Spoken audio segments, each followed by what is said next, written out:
Meus amigos e amigas, bom dia para todos. Na verdade, perdoem o carinho dos amigos, mas nós viemos hoje para refletir um pouco sobre Jesus, sobre a dor, sobre as dificuldades, sobre as perdas. E para isso é preciso contar uma história. Era uma sexta-feira particularmente dolorosa para um coração. Enquanto os homens se envolviam nas questões políticas, que nunca se esgotam, desde que o mundo é mundo, enquanto disputavam posição, destaque, na luta da vaidade, do orgulho, da ilusão do mundo, enquanto os religiosos se apegavam a templos de pedra, hierarquias, rituais, regras de proceder,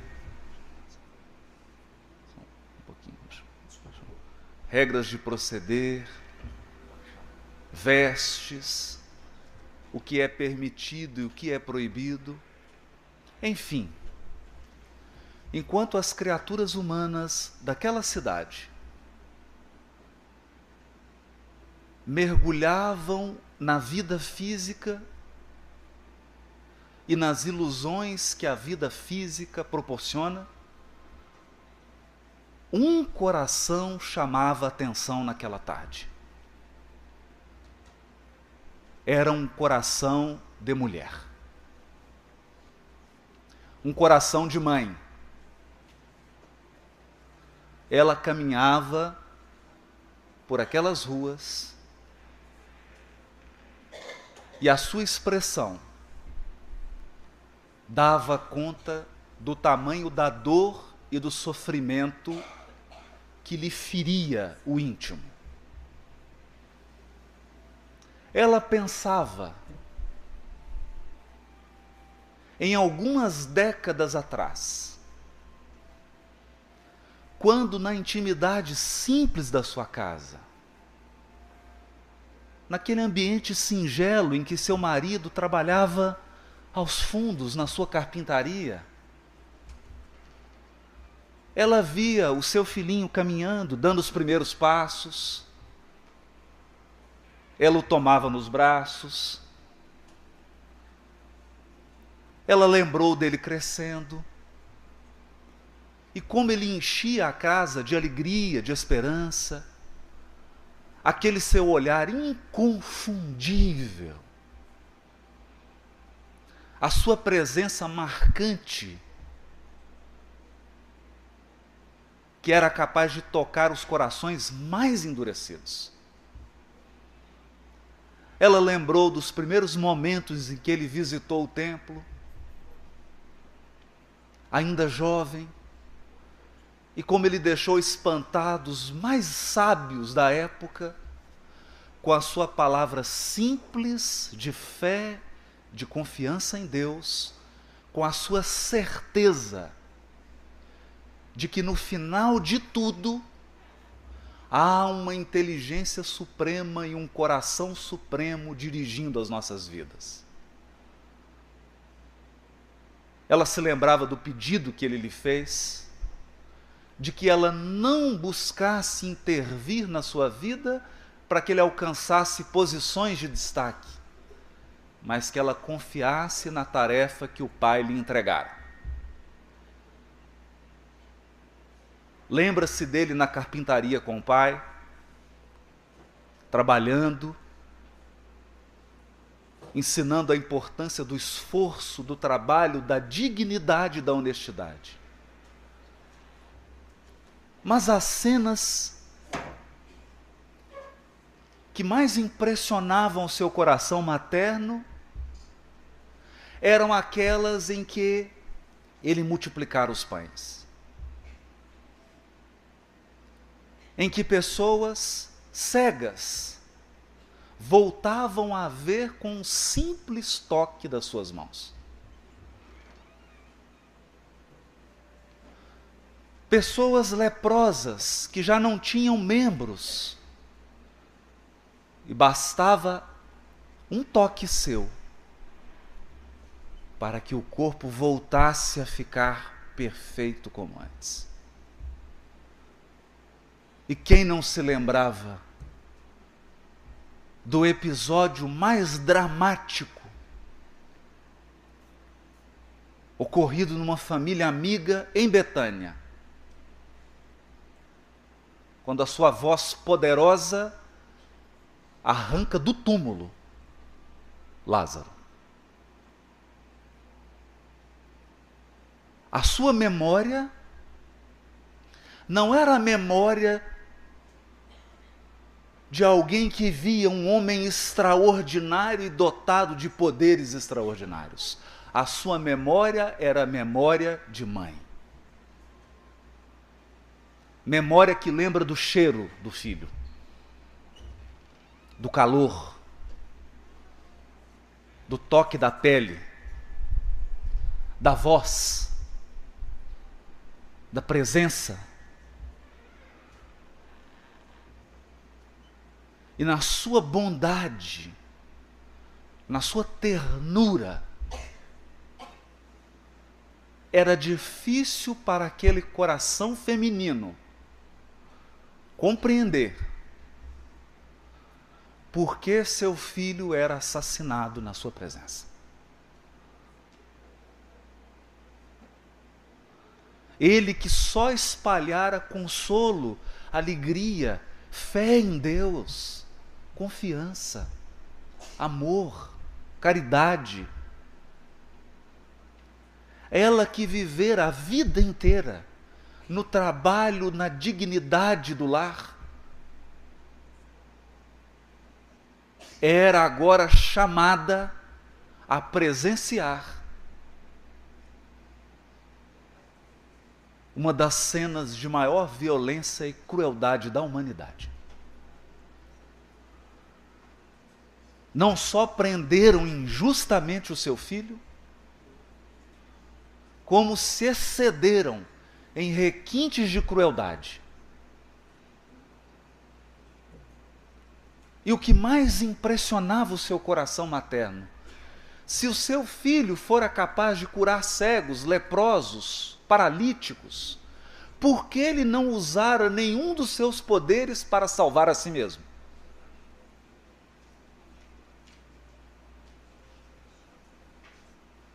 No momento da sua prisão, seu filho silencia e aceita toda a violência, qual se ele fosse um rio que recebesse pedradas e lodo e dissolvesse toda a maldade sem nenhuma reação. A cena era de tão perplexidade que alguns chegaram a insultar e a usar da ironia. Não és o salvador do mundo? Por que você não salva a você mesmo?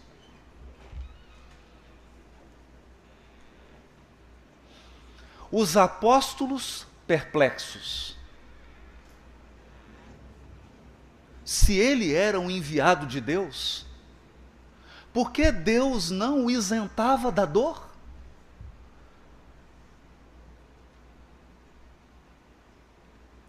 Por que Deus permitia aquela injustiça?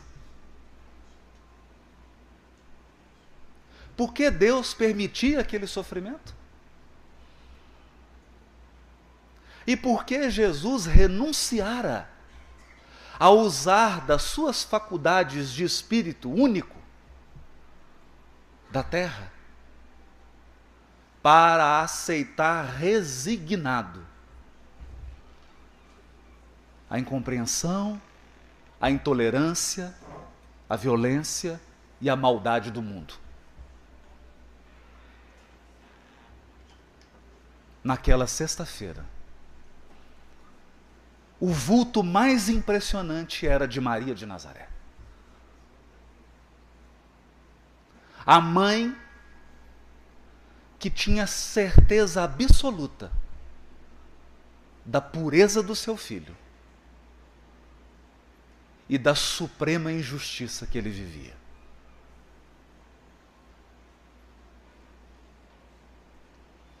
Mas nós aprendemos no Evangelho segundo o Espiritismo, no capítulo 9, bem-aventurados os que são brandos e pacíficos, especialmente no item 7, que se chama a paciência. E um espírito amigo dita: a dor é uma bênção que Deus envia a seus eleitos.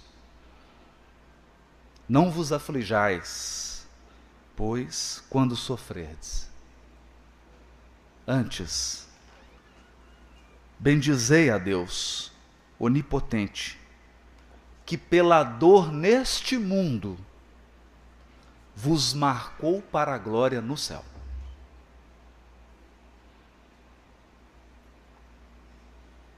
Não fora em vão que o Cristo escolhera aquele coração de mãe que era uma rocha de resistência.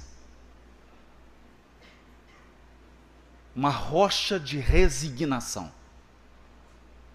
Uma fortaleza de paciência. E Maria suportou seu filho ser arrancado dos seus braços. Logo ela, que era viúva, pois casara-se muito nova com José, que já era um homem de idade.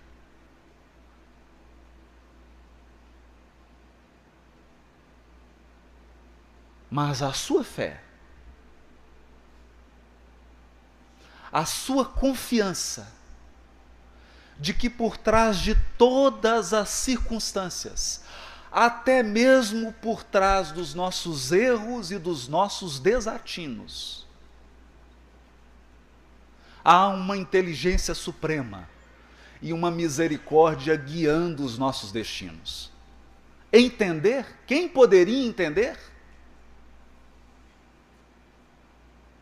Quem seria capaz de entender o que se passava? As razões? Por quê? Por quê? Maria não se entregou aos tormentos dos porquês. Algumas coisas desta vida não serão entendidas nessa vida. Ela sabia disso. Algumas experiências são tão dolorosas, são carregadas de tanta maldade, de tanta injustiça, que nós somente compreenderemos numa outra oportunidade que falaremos em breve. Ela renunciara a tentar entender o planejamento de Deus para a sua vida. Ela simplesmente aceitou. Resignou-se.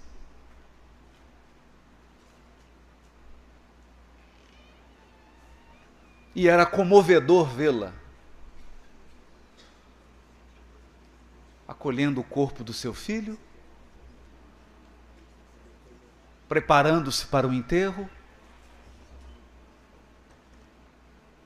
derramando todo o seu amor e toda a sua dedicação. Mas não foi em vão. A derradeira lição do Evangelho, a derradeira lição que há mais de 1700 anos os religiosos escondem da humanidade. Porque em sua maioria, com raras exceções, as religiões do mundo continuam em busca de dinheiro, poder, posição e dogmas. Mas não preparam os corações para os sofrimentos da vida.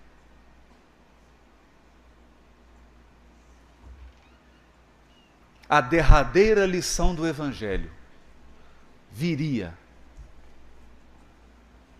em uma manhã de domingo, como essa. Em uma manhã de domingo. Cabisbaixos, sem esperança, aparentemente derrotados, aparentemente massacrados, e só quem sofreu a perda de um ente amado para entender o peso das minhas palavras.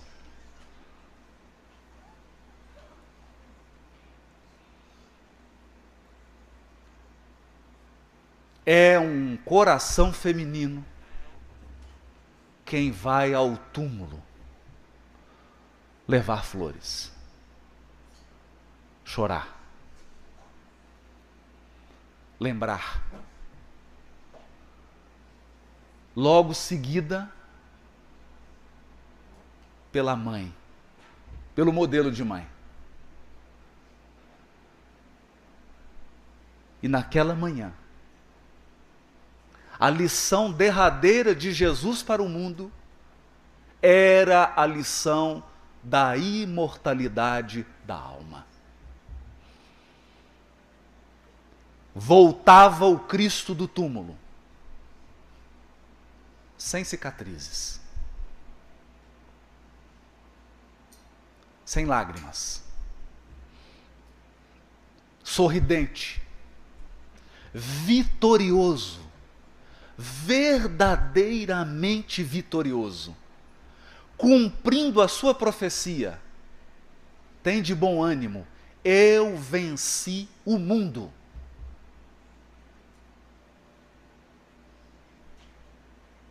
Na glória da imortalidade da alma. E o coração de Maria pôde descansar um pouco. Um pouco. Metade da dor seria retirada. Agora ela tinha certeza de que seu filho estava vivo. Vivo. Longe dela. Ela não poderia sentir o seu cheiro. Não poderia tocar nele. Não poderia envolvê-lo nos seus braços de mãe. Não poderia acariciar os seus cabelos. Não poderia ouvir a sua voz. Mas tinha a certeza de que ele permanecia vivo.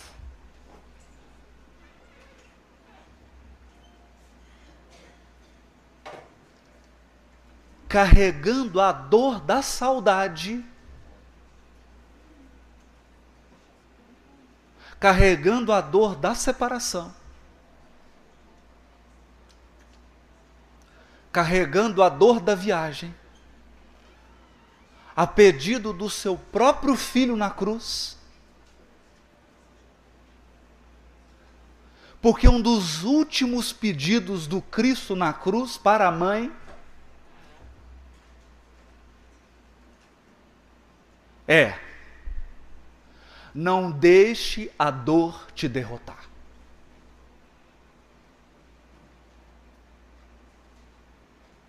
Não deixe a dor paralisar o seu amor.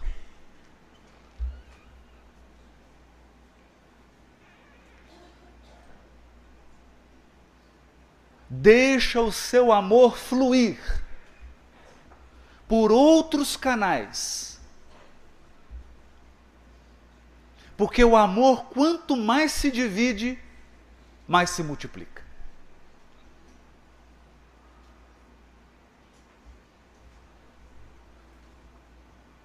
E Jesus diz para ela: mãe, eis aí teu filho. Eu lhe dou um filho para que fique no meu lugar por enquanto. E Maria acolhe João Evangelista e eles se dirigem para Éfeso.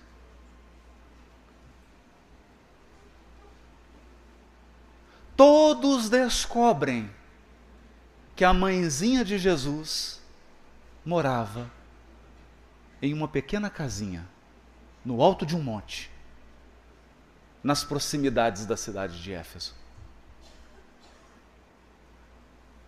E durante o dia, jornadeiros e peregrinos de todos os lugares iam naquela casinha para ouvir a palavra de consolo de uma mãe especial. Porque o seu coração de mãe seria capaz de confortar, de consolar e de esclarecer.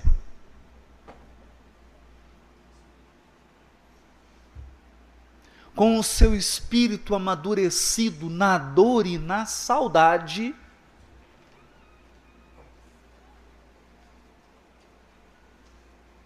Maria sempre orientava: meu filho, isso também passa. Isso também passa.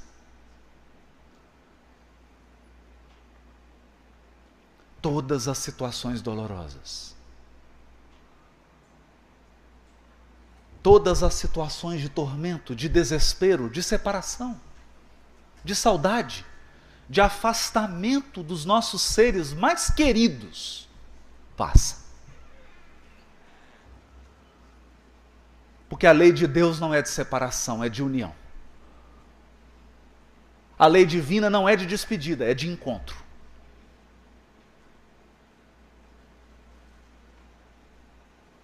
Mas falava Maria com base na fé, porque ela estava separada do seu filho. Ela tinha certeza de que ele vivia. E muitas vezes ele aparecia para os apóstolos, ele conversava com todos. Que ele estava vivo, ela tinha certeza. O que doía era a saudade.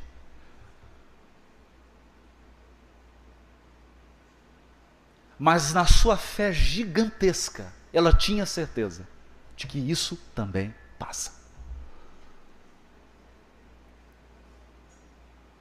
Isso também passa. E aguardava o momento do reencontro definitivo.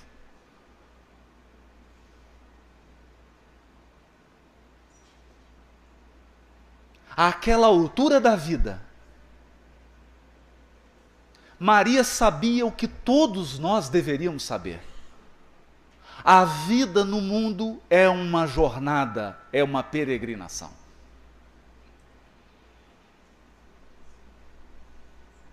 O desafio é que não é uma viagem breve para muitos. Para alguns, sim. Para alguns é uma breve jornada. Mas para a maioria de nós é uma longa viagem. De 50, 60, 70, 80, 90 anos. E quando a viagem é muito longa, você costuma se esquecer de que é um viajante.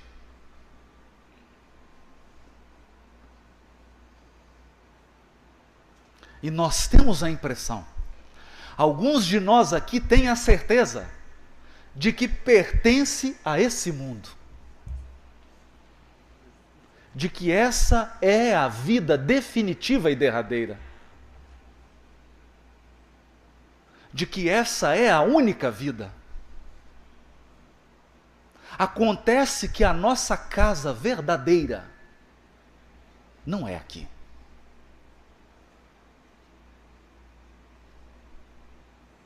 Nós saímos num grupo de viagem. No nosso grupo estavam nosso pai, nossa mãezinha, aqueles que seriam nossos filhos, nossos netos, nossos irmãos, nossas irmãs, nossos parentes queridos, nossos amigos queridos, que às vezes são mais íntimos e mais amados por nós do que os nossos próprios parentes sanguíneos, porque são a nossa família espiritual. Nós saímos numa grande excursão, mas alguns chegaram antes, outros um pouquinho depois.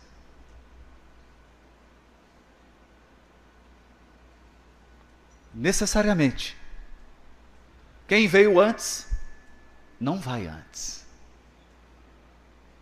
Não é assim a viagem. Às vezes, quem veio antes é o último a ir embora.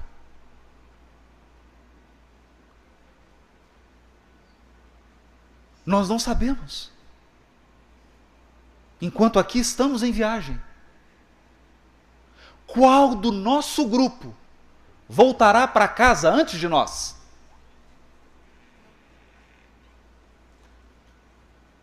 Só temos uma certeza: todos voltaremos para casa.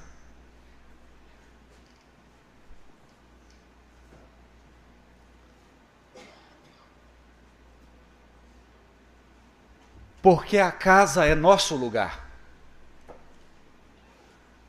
Não é a viagem. Mas a viagem do mundo é uma viagem tão encantadora que nós nos distraímos no caminho e começamos a acreditar que somos habitantes. Começamos a acreditar que vamos ficar para sempre aqui. Que os nossos seres queridos estarão sempre ao nosso lado aqui. Não é assim. Não é assim em nenhuma viagem. É da natureza da viagem que tudo seja provisório.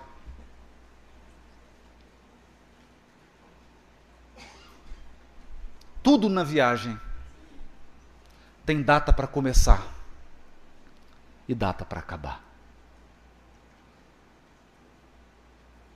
Maria havia alcançado essa fé sábia, essa fé repleta de sabedoria, que entende que a vida na terra é uma peregrinação, é uma viagem. E se é uma viagem, tudo passa. Isso também passa. A separação passa. A despedida passa. A dor passa. A injustiça passa. A maldade passa. O desespero passa. Só não passa o que vem de Deus.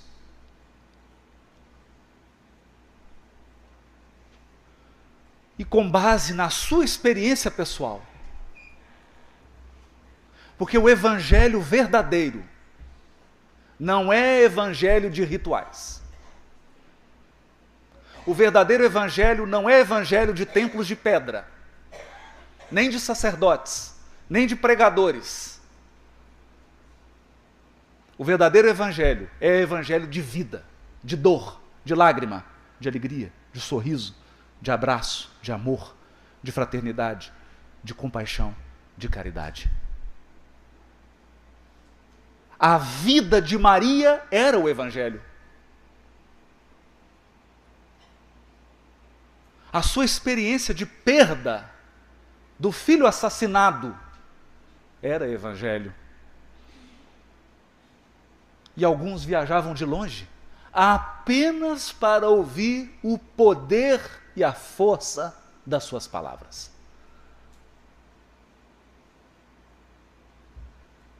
Palavras quentes de quem já chorou. Palavras fortes de quem já viu a dor face a face.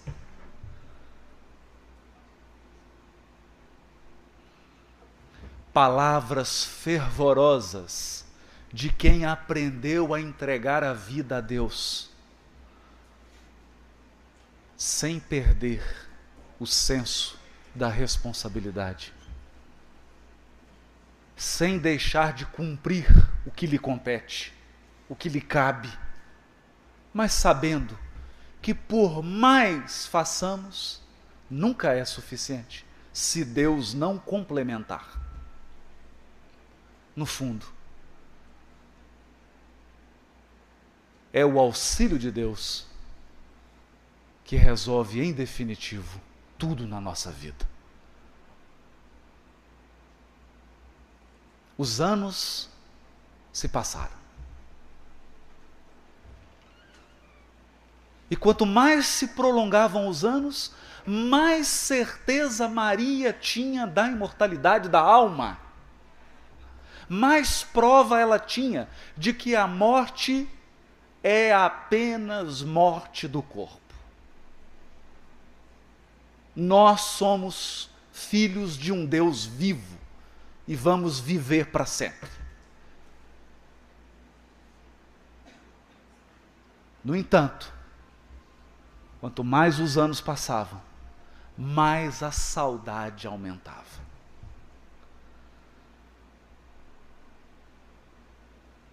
Maior era a dor da separação. Saber que somos imortais não diminui a dor da perda. Saber da imortalidade da alma nos livra do desespero.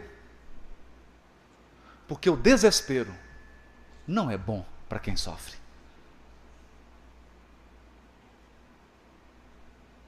O desespero nos despedaça.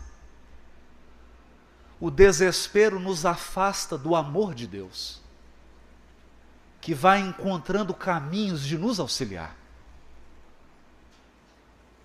O desespero nos torna insensíveis ao amor das pessoas que nos cercam, que no fundo são instrumentos de Deus para nos consolar.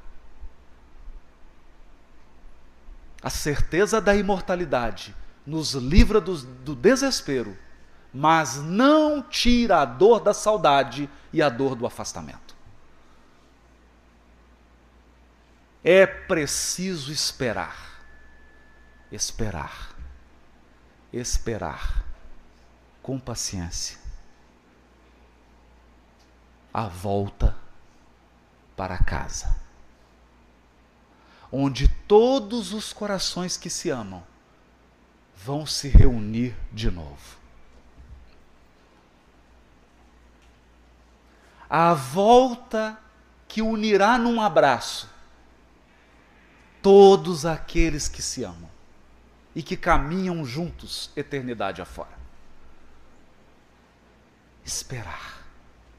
E Maria esperou e ensinou a paciência.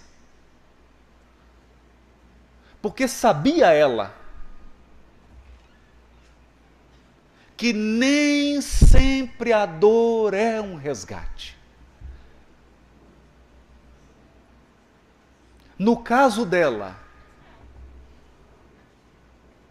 o Cristo pedira ao seu coração valoroso e corajoso de mãe que viesse ao mundo acompanhá-lo, porque ele necessitaria de uma mãe forte o suficiente para ajudá-lo a cumprir a sua missão. Quantas vezes isso não ocorre?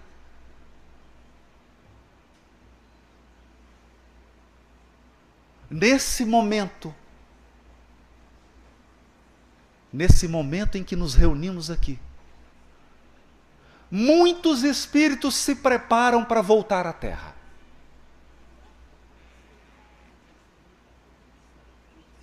Eles sabem das dificuldades, das provas e das dores que terão que passar para ressarcir o seu passado. Eles sabem das lutas que aguardam cada um deles aqui nessa vida.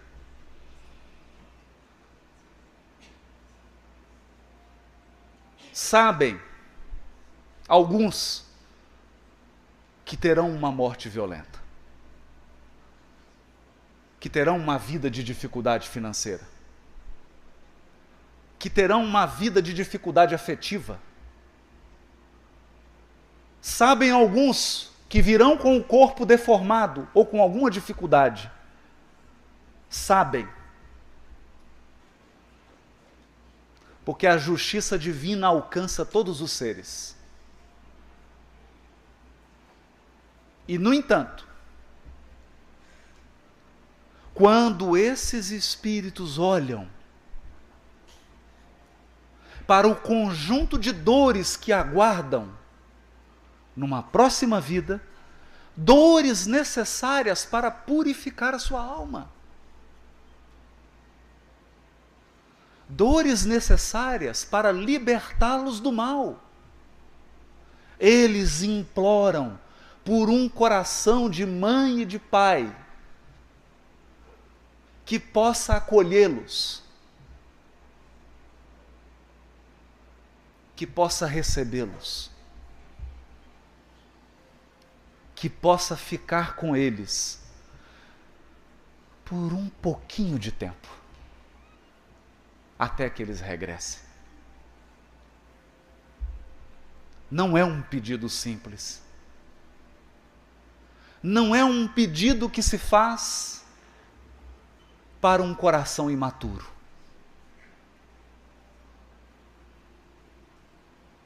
Algumas mães, alguns pais, alguns avós, algumas avós, alguns tios, algumas tias, alguns parentes, algumas pessoas queridas, são escolhidas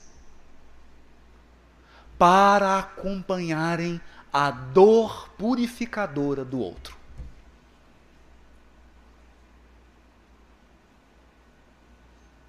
Eles virão antes, receberão esses espíritos, pelo amor que têm no coração, irão aproveitar todas as horas em que estarão juntos, nos momentos de alegria e de desafio. Mas eles sabem por que vieram. Maria sabia. Ela sabia. Ela sabia que viera para sustentar o Cristo no momento da cruz. Embora ele não necessitasse de nenhuma dor, de nenhuma purificação, porque já era puro, fazia parte da sua missão de transformação do mundo encarar a cruz da injustiça, do assassinato, do sofrimento, da dor, para que o sol do Evangelho brilhasse nos corações. E ela aceitou. Pode ser o seu caso.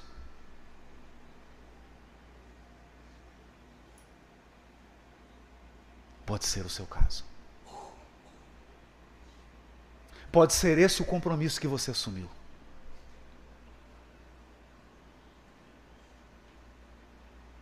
É difícil sofrer sem ter alguém ao lado. É difícil passar por uma prova, às vezes, tão rude, sem um coração que nos ama, corajoso, valoroso, que fique ao nosso lado e que sofra também as consequências da saudade e da separação. Por amor. Por amor. É por isso que esse Espírito grita: a dor é uma bênção que Deus envia aos seus eleitos. Talvez você seja um desses eleitos.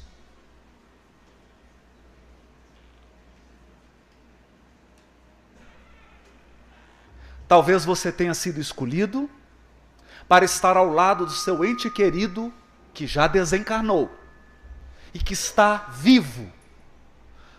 Talvez não possa se comunicar hoje, mas está vivo. E contou com a sua coragem, com a sua fé, com a sua fortaleza, com a sua resistência, para passar pelo que era necessário passar.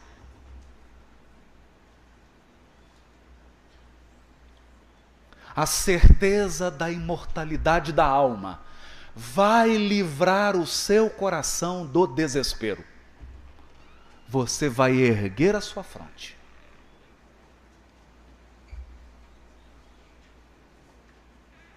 Você vai levantar a cabeça.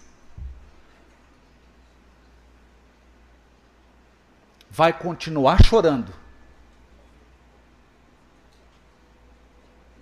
mas de cabeça erguida, confiante de que nós somos imortais.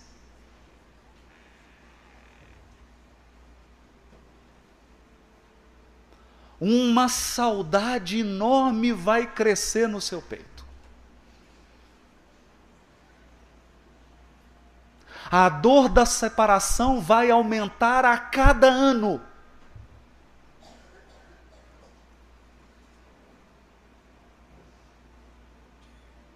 Até que um dia, Maria, já velhinha,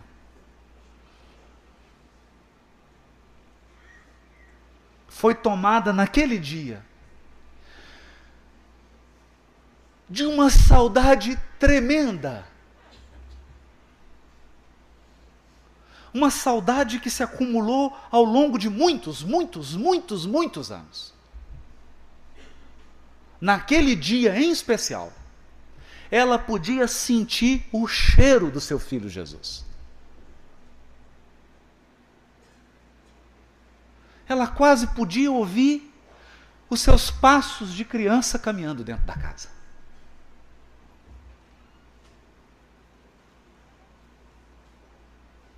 A saudade era tão real que ela podia jurar que sentia o toque das suas mãos.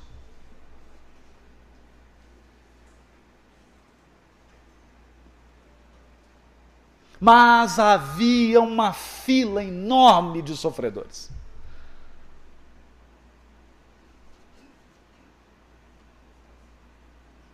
Uma fila enorme de corações abatidos, de corações envolvidos no desespero e na falta de esperança, na falta de fé, de confiança. Era preciso consolar. Maria atende um por um.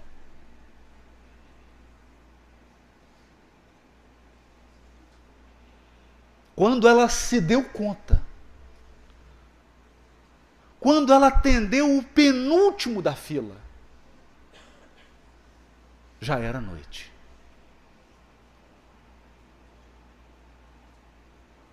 O último da fila era um mendigo que dava piedade.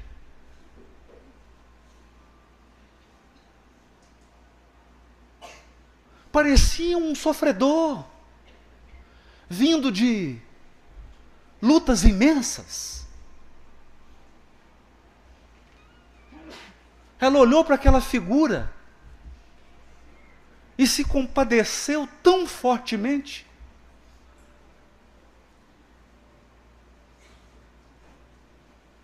Ele dava a impressão de um andarilho que passara por tormentos de dor.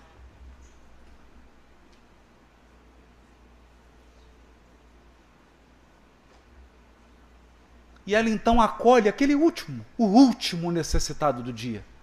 Ela que escondia sua saudade, sua dor, que aprendera a conviver com a dor e com a saudade, sem se entregar ao desespero. Recebe o peregrino. Mas quando ela toca nas suas mãos, ele tira o pano que cobria a cabeça. Era seu filho. Era o Cristo que voltava.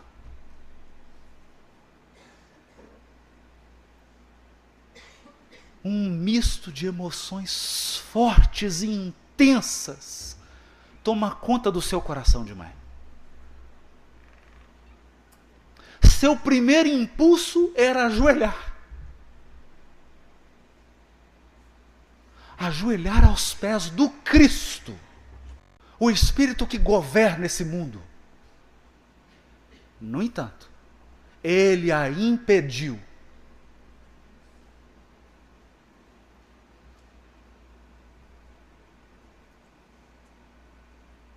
Ele, o Cristo,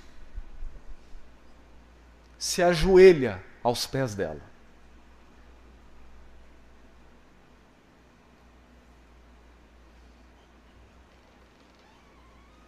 Se ajoelha, reconhecendo a grandeza do seu coração, que suportara a separação, a dor, a saudade e a perda, para que o evangelho da imortalidade brilhasse no mundo.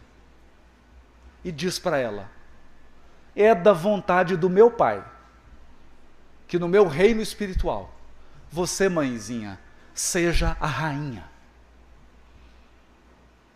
Eu vim buscar-te. Acabara o sofrimento de Maria.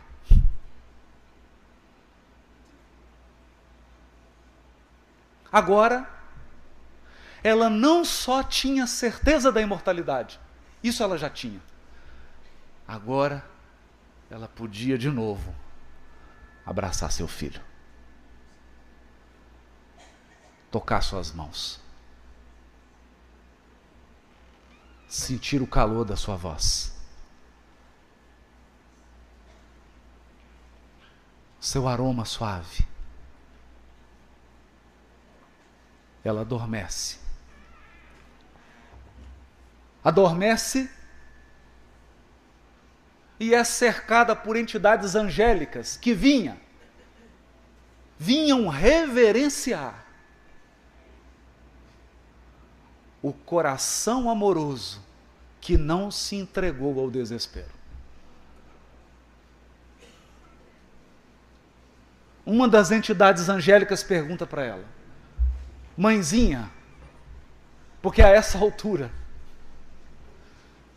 Maria se tornou o símbolo do coração materno.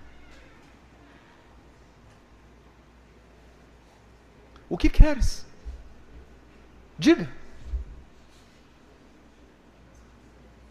Diga o que você deseja. E ela poderia: eu quero agora a beleza da vida imortal daqueles que venceram as lutas e os sofrimentos desse mundo. As recompensas das almas iluminadas. Não. Maria, quase que constrangida, disse: eu estou ciente de que hoje Alguns cristãos serão assassinados no circo. E eu queria ir até eles, para transmitir a eles uma palavra de conforto. Eu quero dizer a eles que isso também passa. Bastou ela desejar, e aquele cortejo celeste foi enviado a um cárcere úmido, escuro.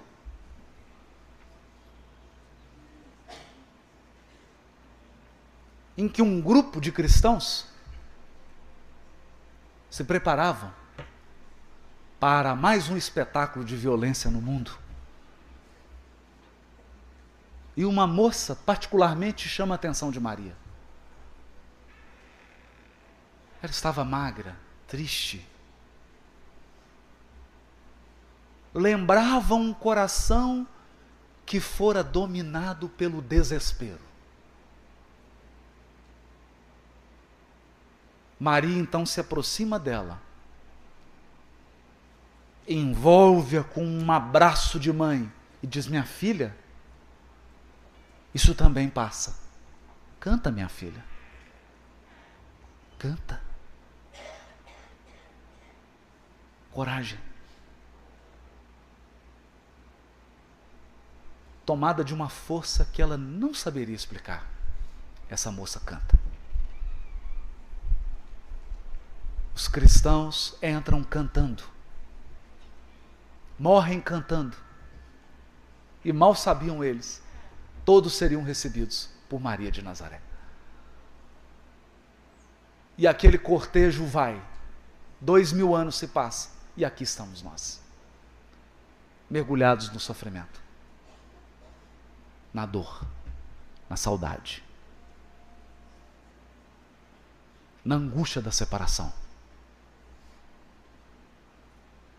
O que poderia eu dizer? A certeza da imortalidade vai livrar seu coração do desespero.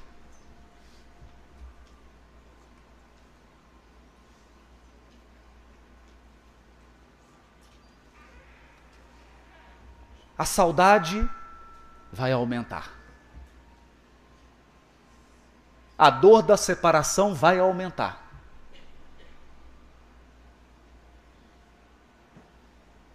Espera com paciência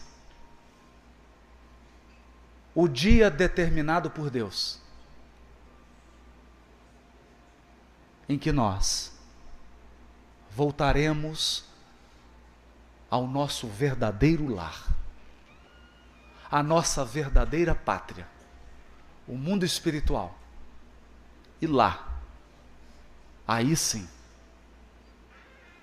as suas dores serão aliviadas,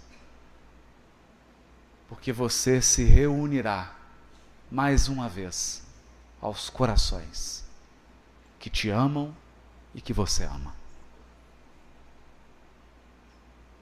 Porque a lei de Deus é de reencontro, é de união, e o amor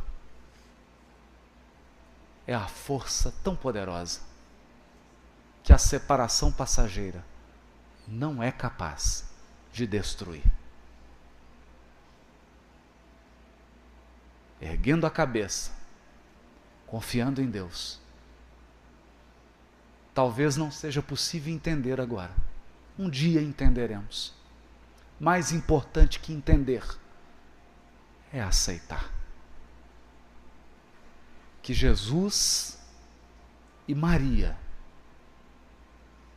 a mãe que sabe o que você está passando, a mãezinha que compreende a sua dor, possa te abraçar e te fortalecer. Que você erga a cabeça e caminhe com coragem até o final da jornada. Eu não sei até quando vai durar a sua, nem a minha. Mas eu tenho certeza,